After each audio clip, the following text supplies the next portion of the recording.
Devotional ఛానల్కు స్వాగతం. మాఘ పురాణం 17వ అధ్యాయం. ఇంద్రునికి కలిగిన శాపము.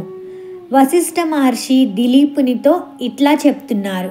రాజా, మాఘమాస మహిమను వివరించి మరి ఒక కథను చెప్పెదను వినుము అని చెప్పి, పూర్వము గృత్ను మధుడను మహర్షి గంగానదీ తీరమున నివసించుచు మాఘమాస స్నానము పూజాధికం చేస్తూ తన శిష్యులకు మాఘమాస మహిమను శ్రీ మహావిష్ణువు మహత్యమును వివరించుచుండెను. జన్హు అను మహాముని మాఘమాస స్నాన మహిమను వివరింపమని కోరగా గృత్ను మద మహర్షి ఇట్లు పలికెను. సూర్యుడు మకర రాశిలో ఉన్నప్పుడు మాఘమాసం ప్రారంభం అగును. అటువంటి మాఘమాసంను చేసిన స్నానము అత్యంత పుణ్యప్రదమే కాక పాపనాశం కూడా అగుతూ ఉన్నది.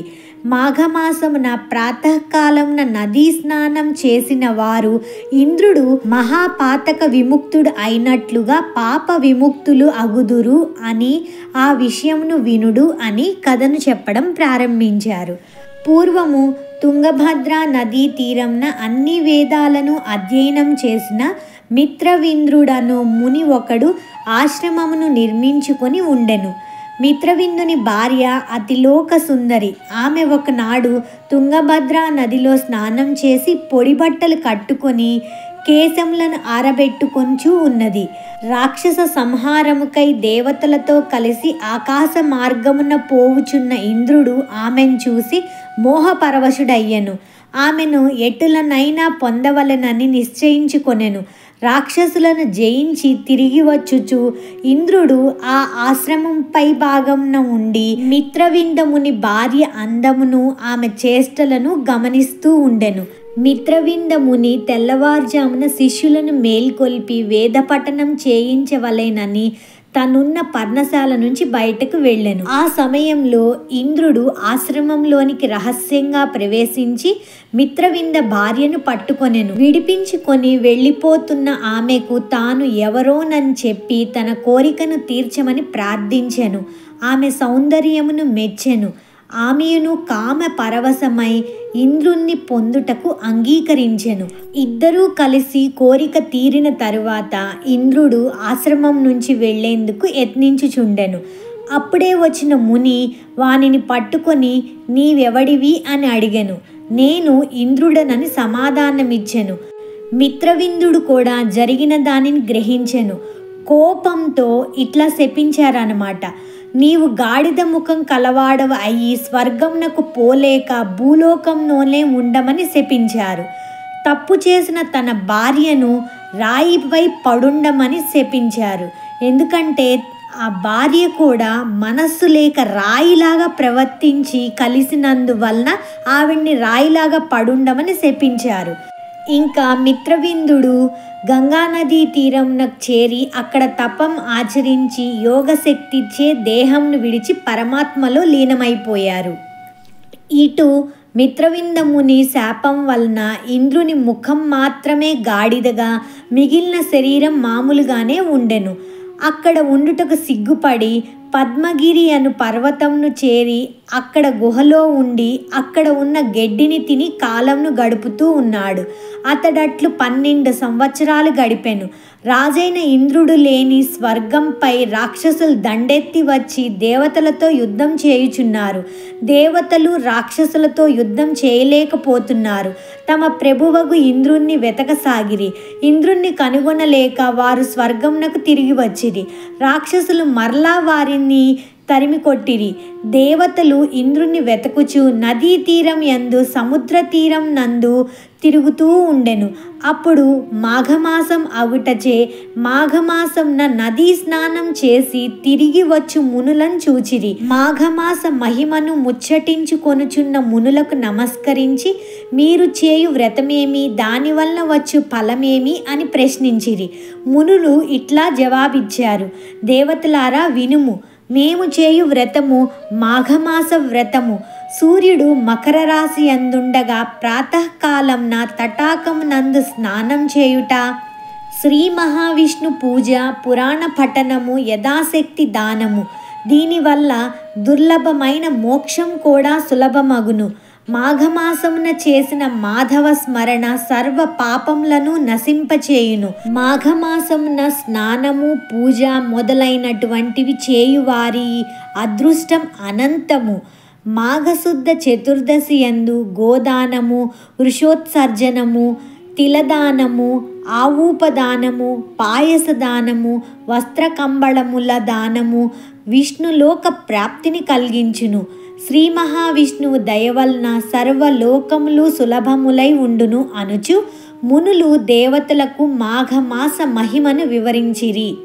కార్తీక మాసం లాగానే ఈ మాసంలో కూడా దానం చేయడం అన్నది ప్రధాన పాత్ర పోషిస్తుంది అండి. తిలదానం కానీ, వస్త్రాలు లేని వాళ్ళకి వస్త్రాలు, కంబళ్ళ దానం కానీ చాలా మంచిది అని చెప్తున్నారు. ఇక్కడ మనం ఒకటి గమనించాలండి, ఈ మాసంలోనే తెల్లవారుజామున లేవాలి, ఈ మాసంలోనే మనం దానం చేయాలి, ఇలాంటివన్నీ చెప్పడం కూడా మనలోని మంచి అలవాట్లని నేర్పించడం కోసమే.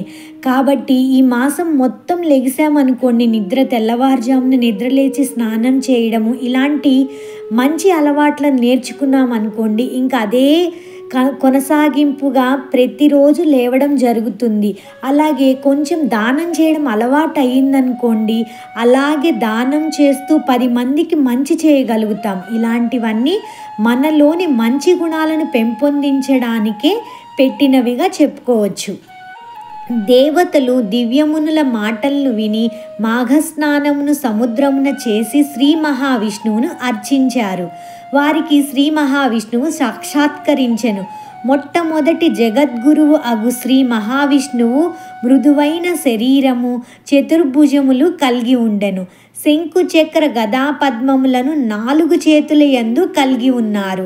పచ్చని వస్త్రమును ధరించి కిరీటంతో మరింత మనోహరంగా ఉండెను. కంకణములు, వారములు, వైజయంతిమాల మున్నగు అలంకారములను ధరించి గంభీర మనోహర రూపంలో ఉండెను. ఇట్లు సాక్షాత్కరించిన శ్రీ మహావిష్ణువును దేవతలు క్రింది విధంగా స్తుతిస్తారు. స్వామి, నీవు జగములకే గురువువు, వేద వేద్యుడవు. నీ అనుగ్రహం లేనిదే ఎవ్వరునూ నిన్నెంతటి వాడైనను ఎరుగజాలరు. చతుర్ముఖములు కల బ్రహ్మ, వ్యాస మహర్షి నీ పాదముల మహిమను స్తుతించి కృతార్థులైనారు. అట్టి నీకు మా నమస్కారములు. స్వామి, నీవు ఆనంద సముద్రమును పెంపొందించు చంద్రుడవు. నీకు నచ్చిన ఉత్తములైన వారికి స్వర్గమును, మోక్షమును అనుగ్రహింతువు. సమస్తమును నీవే వ్యాప్తమై ఉన్నావు. నీవు సచ్చిద్రూపుడవు, సత్యవాక్కువు. స్వామి, అటువంటి నీకు నమస్కారము. నీవు త్రిమూర్తి స్వరూపుడవై సృష్టి, స్థితి, లయములను నిర్వహించుచున్నావు. సర్వ సృష్టి నశించి జలమయమైనప్పుడు మర్రి ఆకుపై పరుండి చిదానంద స్వరూపుడవై ఉండువు. అంటే వటపత్ర సాయిగా ఉంటారు అని చెప్తున్నారు. పరమాత్మ స్వరూపుడవైన నిన్ను నీవు తప్ప మరెవ్వరూ ఎరుగజాలరు.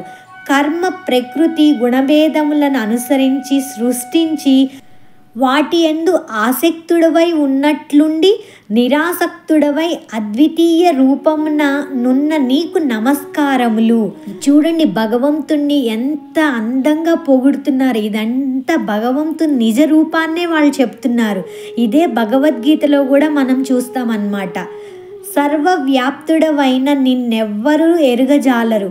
బ్రహ్మ, ఇంద్రుడు మొదలైన దేవతలు, పంచభూతములు అన్నింటినీ సృష్టించిన వాడవు నీవే. ధ్రువుడు, నారదుడు, ప్రహ్లాదుడు, ఉద్ధవుడు మొదలగు ఉత్తమ పురుషులు మాత్రమే నిన్నెరిగి సేవించగలరు. నీవు జగములకు గురువువు. ఆ జగత్తు మొత్తం కూడా నీవే. మాట, మనస్సు మున్నగు వాటికి అందని నీ రూపమును నిన్ను స్తుతించుట తప్ప మరేమీ చేయలేని వారము అని అంటూ నాయకుడగు ఇంద్రుణ్ణి కోల్పోయి రాక్షసులచే అవమానింపబడిన మమ్ము రక్షింపుము అని దేవతలు పలు రీతుల శ్రీ మహావిష్ణువును స్తుతించిరి. అలా స్తుతించగా దేవతల యందు జాలిపడిన శ్రీమన్నారాయణుడు వారికి ప్రసన్నుడై ఇట్లనెను: దేవతలారా, ఇంద్రుడు మునిశాపంచే దివ్య శక్తులను కోల్పోయి గాడిద ముఖం కలవాడై పద్మగిరి గుహలలో సిగ్గుపడి దాగి ఉన్నాడు. అతడు ముని భార్యను మోహించి ఆమెను అనుభవించి దోషం చేసి మునిశాపంను పొందెను. పద్మగిరి గోకర్ణ సమీపంలో ఉన్నది. పరమ పవిత్రమైన మాఘమాసంన అరుణోదయ పుణ్యకాలంన గార్ధబముఖుడైన ఇంద్రునిచే నదీ స్నానంను చేయింపుడు. అంటే ప్రాతకాలంలో గాడిద ముఖంలో ఉన్న ఇంద్రుని చేత నదీ స్నానంను చేయించమని చెప్తున్నారనమాట. అందువలన ఇంద్రుడు గాడిద ముఖమును విడిచి మంచి ముఖం కలవాడై పూర్వం వలె దివ్య శక్తులను పొంది మిమ్ములను రక్షింపగలడు. కావున మీరు వానిచే మాఘమాస అరుణోదయ పుణ్యకాలంన నదీ స్నానం చేయింపుడు అని శ్రీమన్నారాయణుడు దేవతలకు చెప్పెను. దేవతలు శ్రీమన్నారాయణుని మాటలు విని ఆశ్చర్యపోయారు. స్వామి, మునిశాప పీడితుడైన ఇంద్రుడు కేవలం మాఘస్నానముచే స్వర్గస్థుడగునా? విచిత్రంగానున్నదని పలికిరి. అప్పుడు శ్రీమన్నారాయణుడు, దేవతలారా, మాఘమాస స్నాన మహిమను మీరెరుగకపోవుటచే ఇట్లంటిరి. నేను చెప్పినట్లు చేసినచో ఇంద్రుడు యథా పూర్వరూపమును పొందుటలో ఆశ్చర్యము సందేహము అక్కర్లేదు. పూర్వము విశ్వామిత్ర మహర్షి ఇంద్రుని వలె పాపమును చేసి కపిముఖుడై మాఘ స్నానం చేసి పూర్వస్థితి పొందెనని చెప్పెను. ఆ మాటలకు దేవతలు మరింత ఆశ్చర్యపడిరి. ఆ వృత్తాంతమును చెప్పమని శ్రీమన్నారాయణ్ణి కోరిరి. అప్పుడు విష్ణుమూర్తి ఇట్లు పలికెను: వినుడు. పూర్వము విశ్వామిత్ర మహర్షి భూప్రదక్షిణం చేయుచు గంగా తీరంనకు వచ్చెను. మాఘమాస కాలం అగుటచే గంధర్వులు తమ భార్యలతో కలిసి గంగా స్నానం చేయవచ్చారు. ఇదే కథని మనము మాఘపురాణం 9వ అధ్యాయంలో తెలుసుకున్నామండి. గంగాజల మహిమ అదే ఇక్కడ చెప్తున్నారన్నమాట. అలా వచ్చిన దంపతులలో ఒక గంధర్వుడు మాఘమాస మాసంన నదీ స్నానం చేయుచు భార్యను కూడా నదీ స్నానం చేయటానికి రమ్మని చెప్పారు. భర్తతో భూలోకమునకు వచ్చి గంగా తీరమును చేరిన ఆమె ఆ చలిలో నాకీ చన్నీటి స్నానం బాధాకరం, నేను స్నానం చేయజాలను అని చెప్పింది. మీకు ఆసక్తి ఇష్టం ఉన్నచో మీరు చేయండి అని గంగా స్నానమును నిరాకరించెను. గంధర్వుడు అంత చెప్పినను అతని భార్య భర్త మాట వినలేదు, స్నానం చేయలేదు. గంధర్వుడు మిగిలిన వారితో కలిసి స్నానం చేసెను. గంధర్వుడి భార్య మాఘ స్నానమును దూషించి నిరాకరించుటచే ఆమె దివ్య శక్తులను కోల్పోయెను. స్నానం చేసి తిరిగి వచ్చి తమ లోకమునకు తిరిగి వెళ్ళు సందడిలో గంధర్వుని భార్యను మిగిలిన వారు గమనించలేదు. దివ్య శక్తులతో గంధర్వులు తమ లోకానికి వెళ్ళిరి. గంధర్వుని భార్య గంగా తీరమున దివ్య శక్తులను కోల్పోయి అసహాయురాలై తిరుగుతూ ఉండెను. ఆమె అడవిలో తిరుగుతూ విశ్వామిత్రుడు ఉన్న చోటకు వెళ్ళి వయ్యారంగా క్రిగంట చూసెను.